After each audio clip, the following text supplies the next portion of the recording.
All right, here we go. Let's see if this does us any better good. I figured out what I'm going to do with the other one. I'm not going to change the number. I'm not going to create a new show. I'm going to rebroadcast number 338. I'm going to delete it from YouTube, and I'm going to rebroadcast number 338. And we're going to do a different 1962 D roll. But when I do rebroadcast number 338 and you get the 1962, not D, 1962 Philadelphia. When I do another 62 Philadelphia roll, you're going to end up getting your reveal, and it's going to have 2 coins in the flip. That's how that's going to work. I give you 2 coins in the flip. I don't have to use flips for a roll that, well, I didn't really want to do to begin with. And you get 2 coins for the price of 1 anyway, so there it is, and I don't have to use up precious flips that I may not be able to replace anytime real soon. This thing about the shortage, everybody's got a shortage running on just about everything. You go to any show or any any grocery store, anything to that effect in the area, and you're going to find shortages in just certain things and not shortages in other things. And it kind of depends on what store chain you're in and what part of the country you're in as to what's going to be short in different places. Here's our 46S coins coming out of the roll. Man, I love opening fresh rolls of 46S. This one definitely looks nice and fresh. But anyhow, you'll find that you'll go to one grocery store and there won't be any deodorant. Then you'll go to the next grocery store and there won't be any toilet paper. You go to the next grocery store and there won't be any soup. They're really strange things that the stores are just running out of, and their shelves are going bare. And I'm always afraid that the coin supply stores are going to do the same thing, that eventually we won't be able to get any flips. And I've got to figure out a way around that so I can continue doing business. But for right now, one thing that we're having to do is we're having to slow down the number of reveals that I do because it is chewing up a lot of flips in a hurry. So for this coming week, we'll probably do more like 3, 4, 5 reveals rather than the normal 8. All right, so here we go. 1946S. We've got a ton of different things to be looking for. Hey, look, there's Wanda Williams. How you doing? All right, coin number 1. Go Wi-Fi. Gonna get coin number 1. Let's check it, see what it looks like. What do we have? Okay, it's a large S. And it's not the prettiest condition coin because it did come off the end of the roll. Let's hope the other ones are nicer than this one turns out to be. Okay, the reverse on this one is a bit of an improvement from the obverse. It is a rather softly struck coin, which most 1946S Lincoln cents are rather softly struck. And we have a normal coin here for Go Wi-Fi.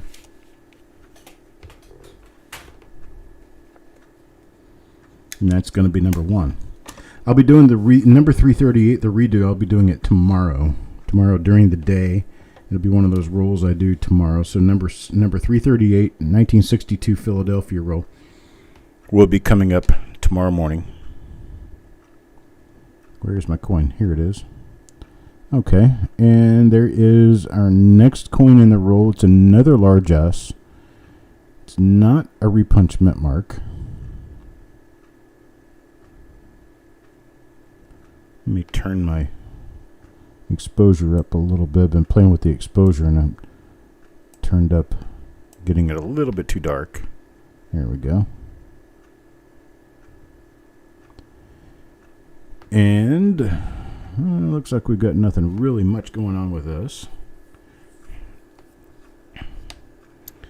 For anyone who just tuned in, we're going to be doing the proof pull tonight.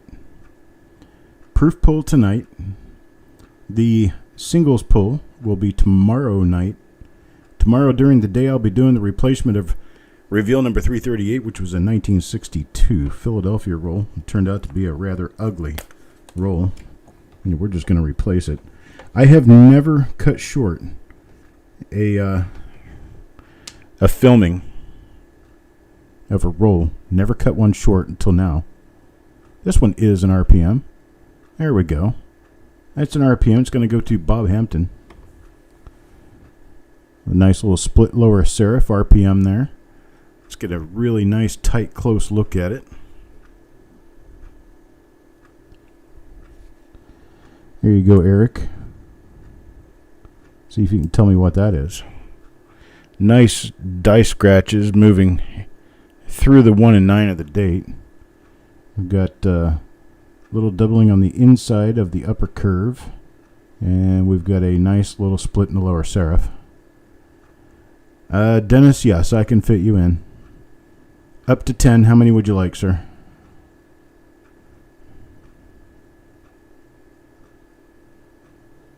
They're $2 per coin. Figured that might be helpful information. Yep, inside upper loop and the lower the lower serif. Large S mint mark, equidistant from the 9 and the 4, a little bit lower than the line between the 9 and the 4. Let's check the reverse real quick. Reverses are not very well sprinkled with double dies in the 1946S issue. I think there might be a couple of them, but they're not. They're not the prettiest ones. Okay, Dennis, would you like in on the singles pool for tomorrow? I can get you an invoice for it tonight. Same price, $2 per coin. Every coin's guaranteed to have a retail value of a minimum of $4. The coins are $2. And there will be some coins in there up to $15, $20 in value.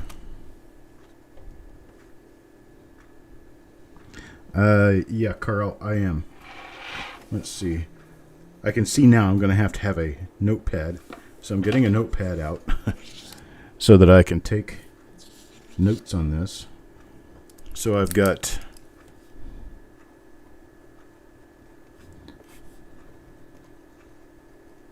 the proof pull. I've got the singles pull.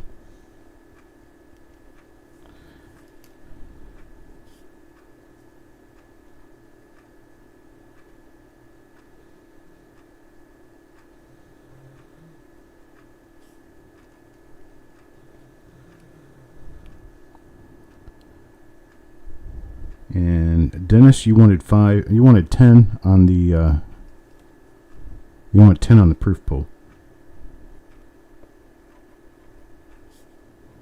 Did you want any on the singles pull? What about you, Carl? No, not over the 10 you've already purchased. If you've already got 10, that's all you're going to get. That's all I can do. Wanda, do you want in too? If you want in too, just let me know, hon. I can get you in. You want in on both? The proof pull and the singles pull, Wanda?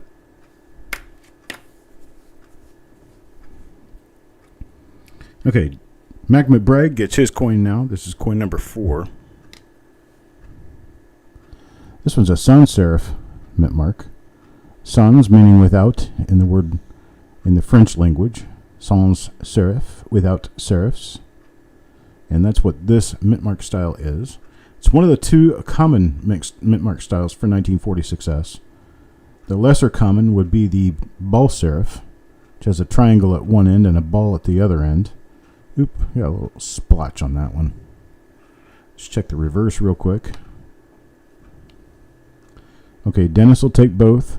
Wanda, you want in on both? Okay, do you want 10 each, Wanda? 10 spots each?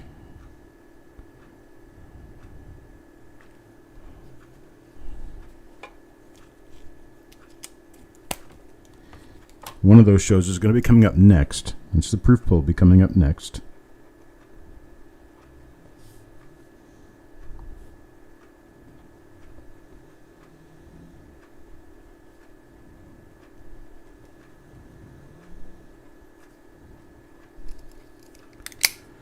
Okay, great. Got you guys in. Jim Fletcher up next. He should be home before too long.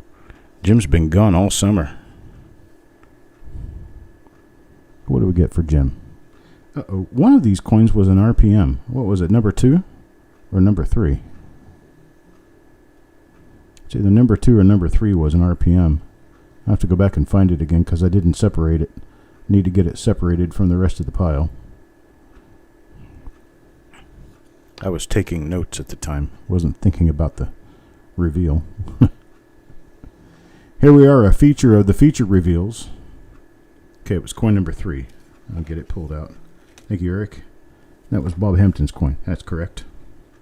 Okay. So here we go. The reverse side. It's a nice and clean reverse. Pretty well struck coin, too. Which is not highly usual, but that's going to be Jim Fletcher's number 5. It is a normal coin.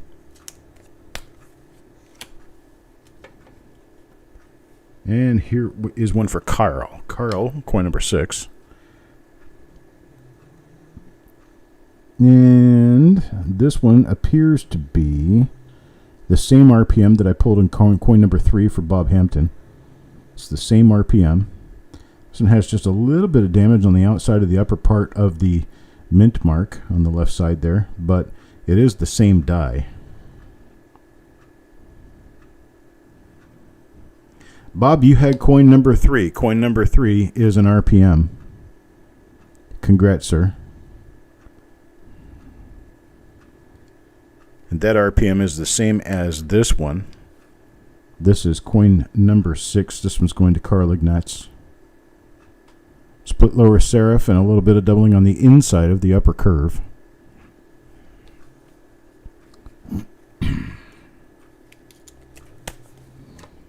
Now number 7, Taco John.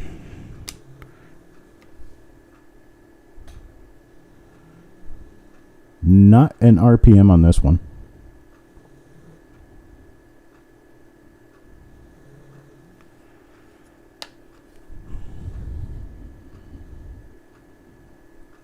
Rather nice coin by grade. It is a little soft, but it's a nice one. Could be number 38. Okay.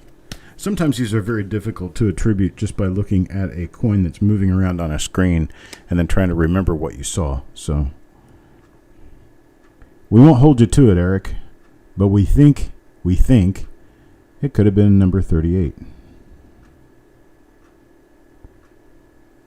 Not an RPM here. Let's keep it upside down. Better and easier to see some certain parts of the doubling, should there be any, by looking at it upside down. Remember, we're not trying to read the coin. We're just looking for doubling on the features. So casting the shadows in the right direction to show the doubling is important. Very, very important. So having the coin upside down, sometimes with the lighting in the front, which is in this direction, when you have the lighting coming from the top, that didn't work. I needed a pointer, a real pointer. I was trying to use a ballpoint pen. That doesn't work very well. But the lighting is coming from what you're seeing as the bottom of the design right now.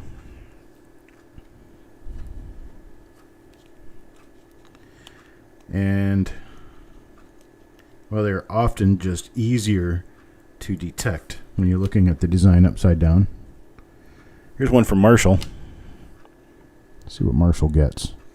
And it's going to be a regular large mint mark.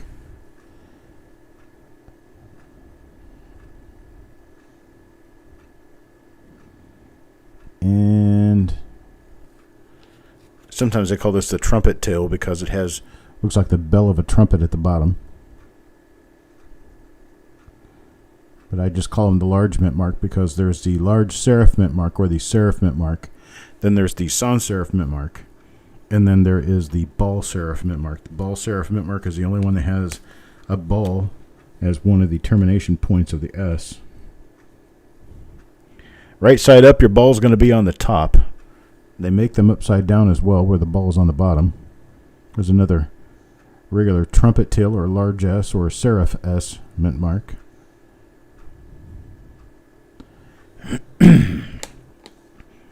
So it looks like the ball serif is showing itself for being the scarcity that it is, because we have not run into one yet in this roll. Ball serif mint mark is actually rather difficult to find on 1946 S Lincoln cents, with roughly 15% of the overall production made as ball serifs. The balance of the 85%. There's nice toning on this one. Beautiful toning on this coin. Wonderful. Nice color for Jim. Little woody striations going on there. Where I was getting at, anyhow, is that the ball serif is about 15% of the overall production. The balance of the 85% pretty much evenly spread between the two more common mint-mark styles. Here's one for Thomas. Now that we have two Thomases, I'm going to have to start doing Thomas T or something like that. Before, I could just do Thomas, and everybody knew who Thomas was, but now we've got Thomas Murphy as well. Knew with a name like Thomas, somebody else would help fill that spot. That's right, Coins and Ghouls got a MS67 red ball serif mint mark back from grading from NGC. 67 red's not easy to get in a 46S anyway, but then when you're getting the rarest of the three mint mark styles in a 67 red, you've got a real gem there. You have a 35-minute drive home, Brian? Can you bring us up on the radio? You probably could. You could pair the phone up with the speakers on the truck and turn us up on MP3 play or auxiliary play. I'm sure you know how to do that. You know how to play music. Yeah. I know you know how to play music using your speakers.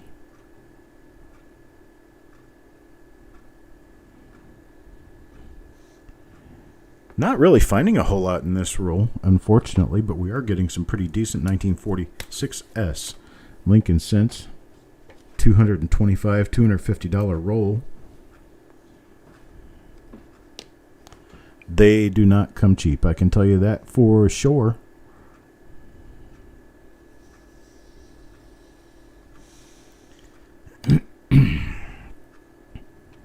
What's going on? We are doing the pull. It's the reveal for the 1946S roll that was supposed to have been done a couple of weeks ago. There's a reveal number 339.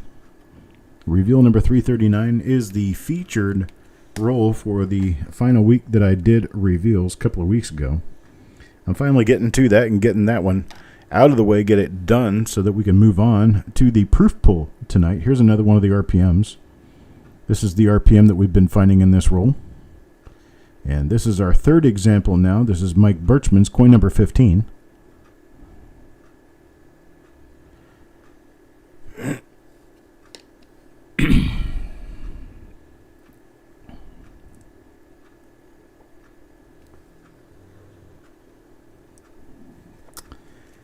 And when we get finished with this reveal, we are going to move on to the proof pull. I'm going to do the proof pull this evening, show you guys all the proof coins that you've purchased. Here's another one of the RPMs. Right here, it's another one. Not going to need to flip this one over. I know it's the same die. Same die pair. So this one's for Carl. Now coin number 17 for Eric. See if Eric gets one. Eric does not get one with this coin.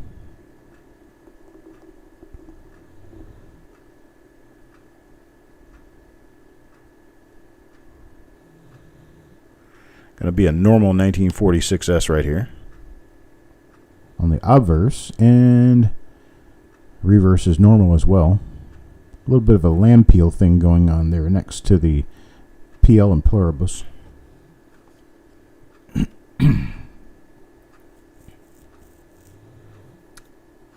Oh, it does say 338, doesn't it? Well, we need to change that. Thank you for that.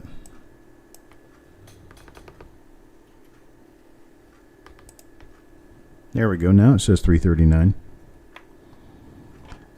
We did number 338 earlier. That was a 1962 Philadelphia roll, and it turned out to be one hideous looking roll.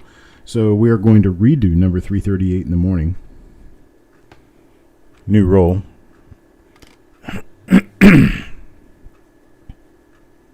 Another 1946S here. This one goes to Chuck Patillo. And he unfortunately is going to pull out a normal coin in this roll.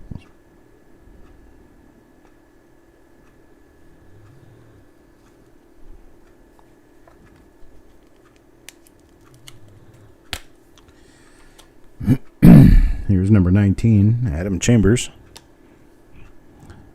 Well, it doesn't look like it's going to turn out to be an MS67 red, but it's a pretty nice looking coin. Now, all of these coins are actually pretty decent looking. They don't look quite so nice when you put them under a lot of magnification. Because, well, what does look nice when you put it under a lot of magnification? Everything kind of tends to show a little more detail than you want to see when you're trying to look at beauty. You throw a magnifying glass on it. Here's one for Crispy. This one's got a splotch on the head. Not an RPM, and it's got a splotch on the head. It is a nice woody, but it's got a big old splotch on the head.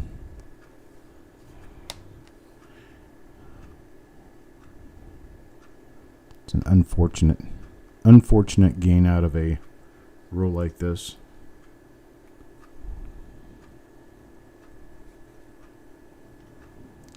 Well, hello, Spiked Head Die Kirk. You think I'm going to be in the Numismatic Hall of Fame? Is there such a thing, actually? Numismatic Hall of Fame? I guess there is. I don't know. I've never been much into accolades. I just like doing the stuff. If I get credit for it, I do. If I don't, I don't. That's fine. I know that there are people out there who give me credit. I don't really need credit from any official organization for it.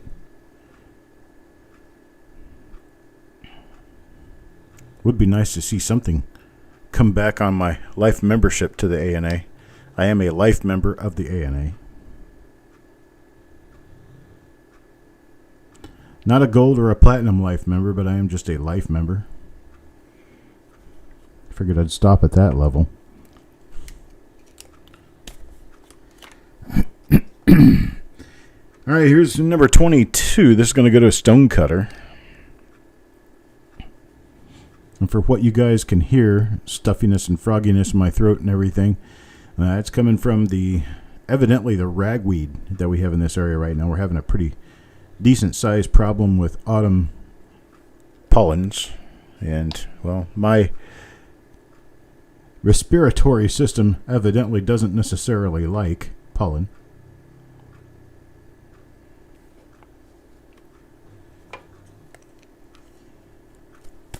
First time I heard it called that, I laughed. Can't you English people speak English? Respiratory? Seriously? I thought it was respiratory, but evidently the correct pronunciation is respiratory. Hey, look, there's a dot next to the B.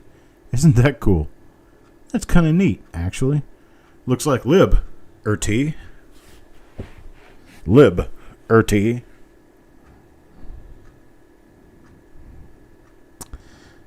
No RPM here, but Taco John does get a nice little conversation piece in a lib. T. Lincoln Cent.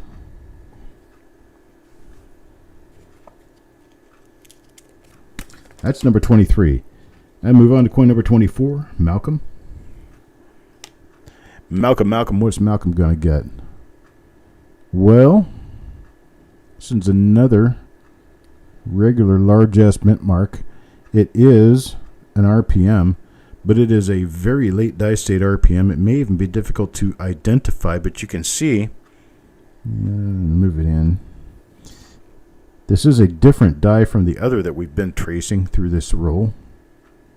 But you can see a very nice and very clear doubled lower serif there.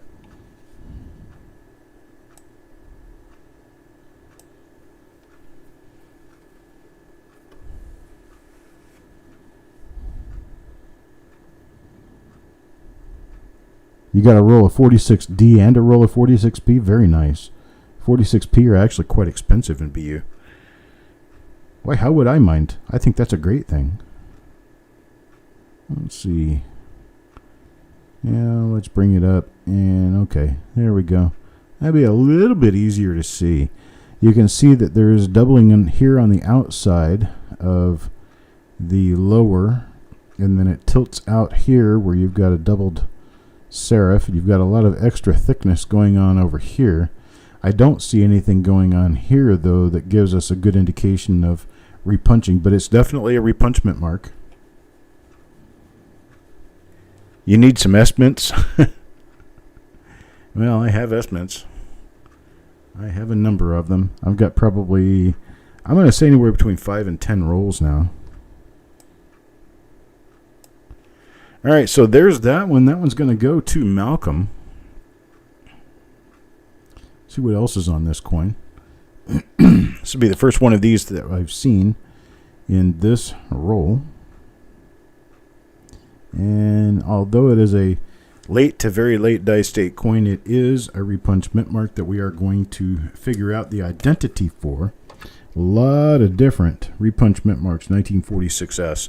It's riddled with them. I don't know how many. I think there's like 35 or 40 of them, if not more than that.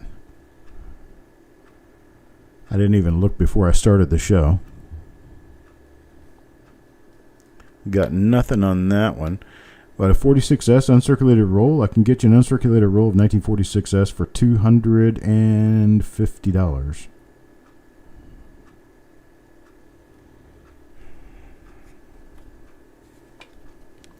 Alright, Adam turns up nothing on that one.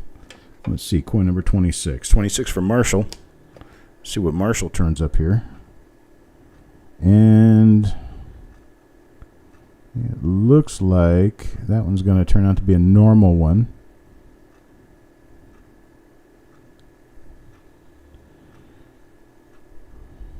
Yeah, normal. See on this side, see if there's anything to be looking at, and no.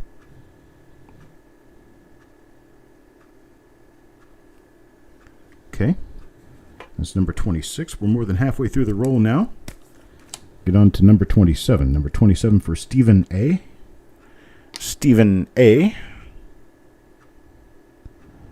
Well, we've got another not an RPM. Not an RPM. A lot of nice die scratches on this one that would identify it well. That's fine, Jess.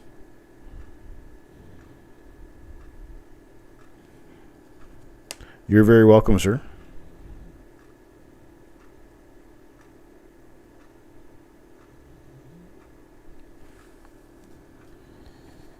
And there you go for Steven. Another normal one. Here's coin number 28 for us. That's Yo Man. Yo Man will pick up this. Oh, it's a sans serif. And it does not appear to be an RPM. 44 different RPMs listed on copper coins right now for 1946S.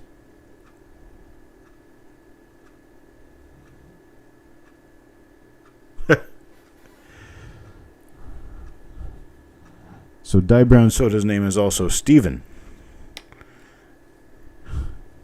So when I say Steven, he doesn't know who I'm talking to. Well, how about Stephen A? We have a Steve A and we have a Stephen A.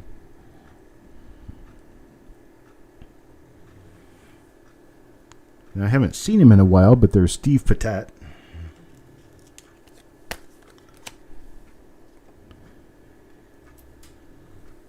And we've had another person by the name of Steve who changed his name on YouTube. Another two Steves that I can remember that we have changed the name for on YouTube. Then there's Steve in Dallas. We got no shortage of Steves on this channel. Definitely don't go by Steve. So it's Steven or Die Brown Soda.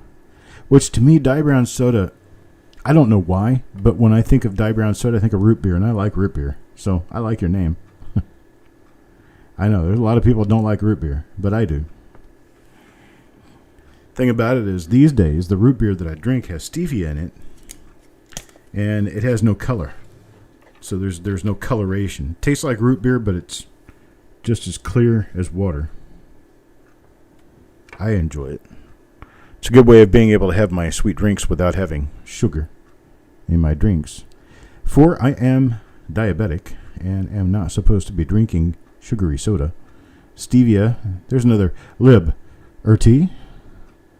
Lib RT, this one goes to Bob Hampton. Yeah, I'm not supposed to be drinking sugar. I gave up soda years ago, but I've been drinking my share of sweet tea over the years. I have since knocked down the sweetness in my sweet tea to about half of what it used to be. And I'm happy with it. And when I make it myself, I make it with agave nectar. I don't make it with sugar. Of course, I have it with sugar when I go to a restaurant because that's what they use. I stopped eating cookies and cakes and candies and all that kind of stuff. I use agave nectar in my coffee. I use agave nectar in my tea. I don't eat brownies anymore. My ice cream is still the delectable must-have that includes sugar.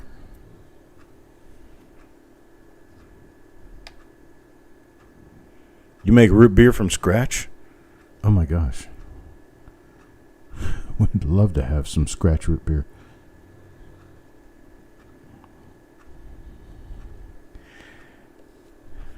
But through that and medication, my situation has improved drastically. Here's a Yeoman coin. This one's not pretty. Not pretty.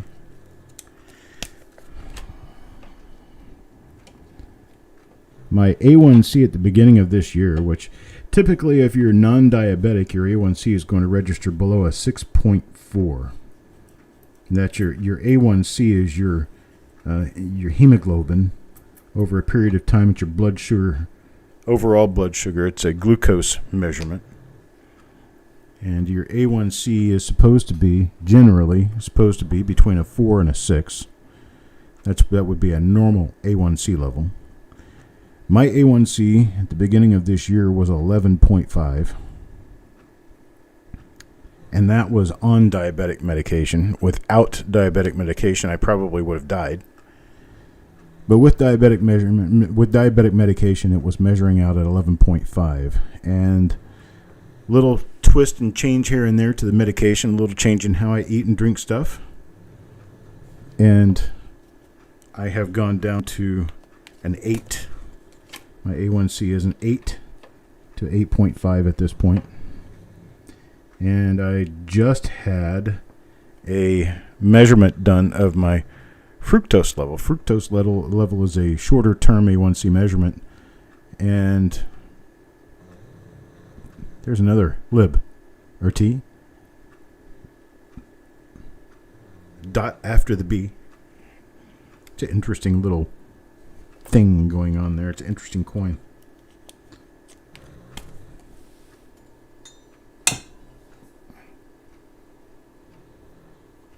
Damn it, I got him. There's a bug been bothering me, a little mosquito been bothering me, and I finally got him. But my A1C is dropping. My fructose level was 256, and that was it's a short-term measurement. It's about a 3-week average measurement of your overall blood sugar. And it has dropped significantly to the point, there's a bit of a lamination thing going on here. A little flaky planchet. Let's see if we've got anything on the reverse side that makes that even more interesting. Well, evidently not. It was just an obverse side thing. It was kind of cool, though. That's for Malcolm.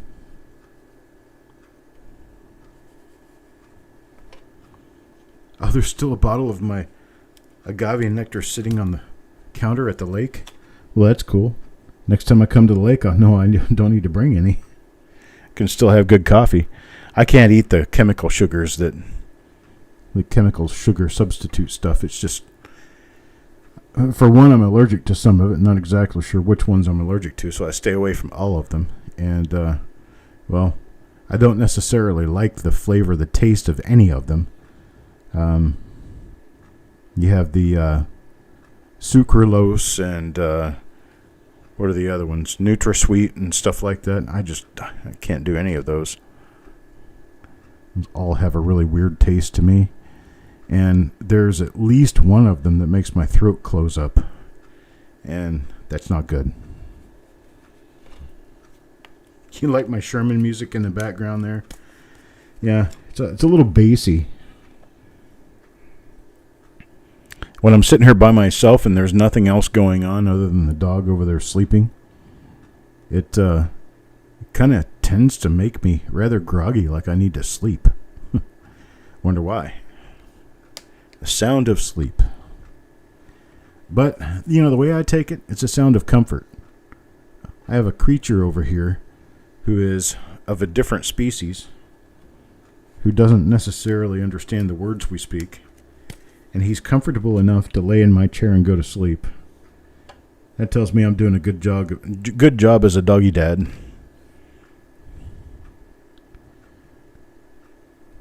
That he's comfy, he's not afraid of anything. He's just a happy-go-lucky dog.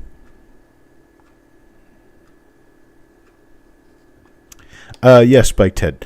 We are working on a new website for coppercoins.com. It should be out by the end of the year. It will include some new features, but the biggest part of what's coming on the new Copper Coins website is that it will be expandable, and we will be expanding it. So for now, it's pretty much going to be just the die search, the die information that you've been getting.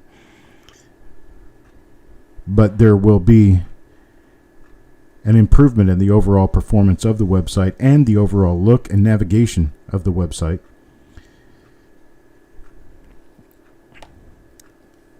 As soon as the new website opens, you will have to register yourself to see all of the marker photos and get deep into the bowels of the photos and take a look at the most detailed parts of the website. You'll have to be registered for that.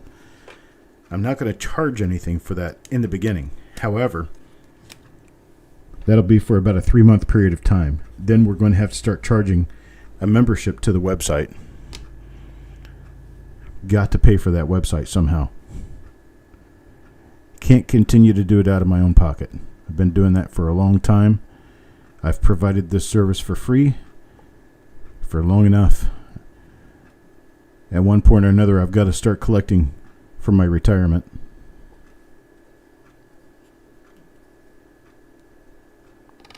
Wow, Jesse, that's really cool.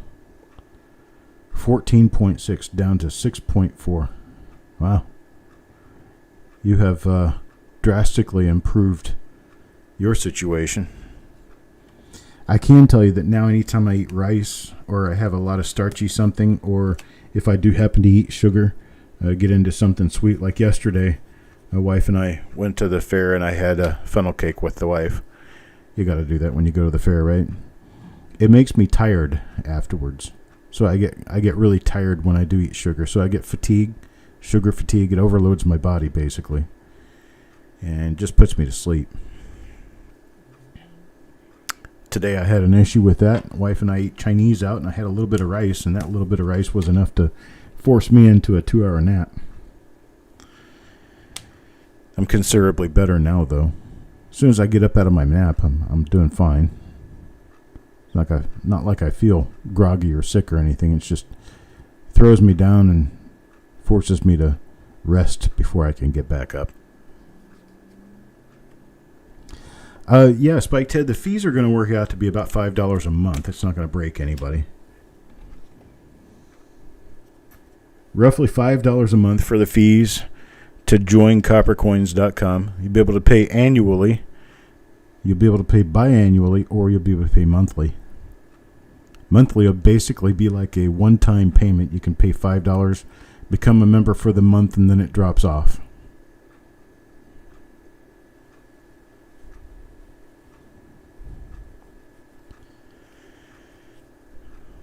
You want to do a recurring monthly membership, we can bill in the 6-month increment or in the year increment and give you a little bit of a discount for each of those. That is Woody right there. We've had some nice Woodies tonight. We've had some nice ones.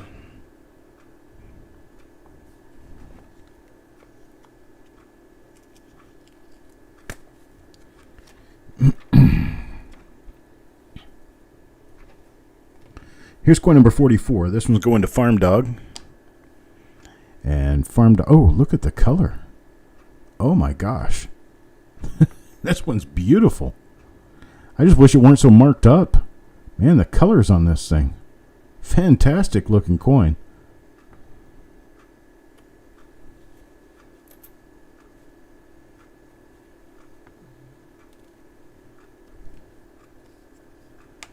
Check and see what we got here on the other side. Oh, the color. Man, this is fantastic. Farm Dog's getting a pretty one.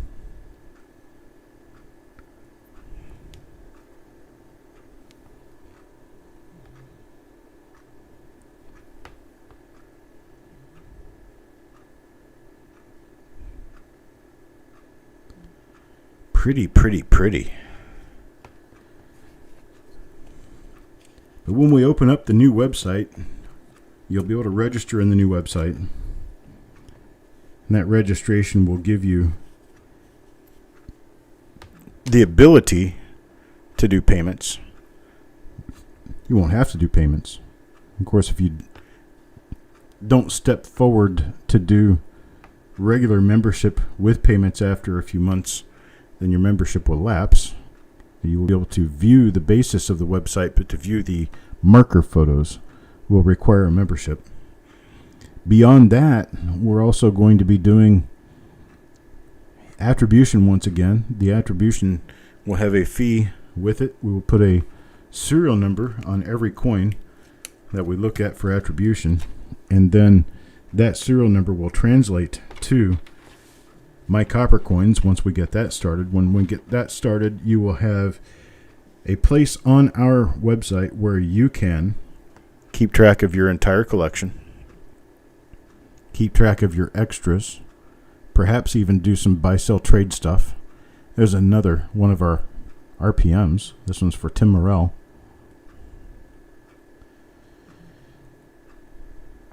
And then the coup d'etat will eventually be that we will have a registry where you can register your die varieties and compete along with other people to see who has the nicest sets of Lincoln cents.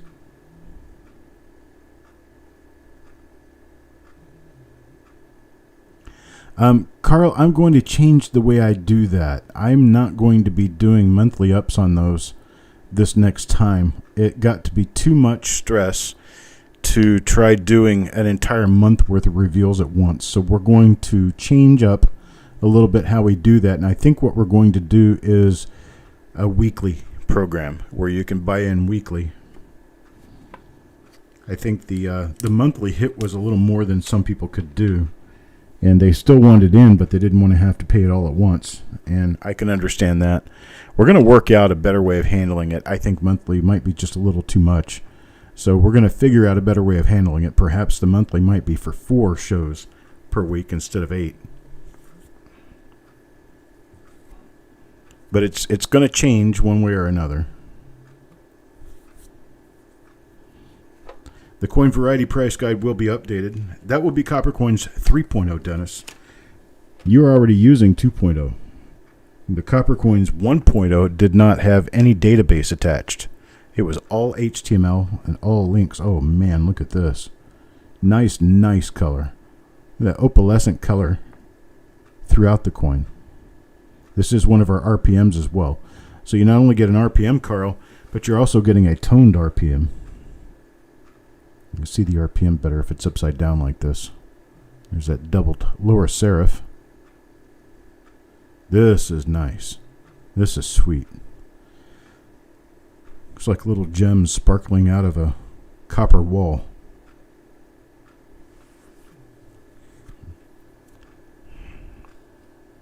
New reverse. Sorry. New reverse. The reverse on this coin is beautiful, but it's not new. Like that a lot. And that one's for Carl. That is another one of our RPMs. Now Taco John's going to get the last coin on the roll. This is Taco John, number 50. This is one of the RPMs as well. So number 50 is going to be one of the RPMs.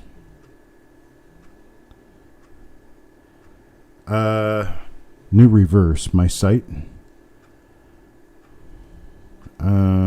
unsure what we're asking here. I'm sorry. It's going to have all new graphics. It's going to have all new navigation. We'll talk more about it during the proof pull. That's it for this roll, folks. I'm going to be back at, what did I schedule it for, 8 o'clock? So it's going to be 30 minutes from now. I'll be doing the proof pull.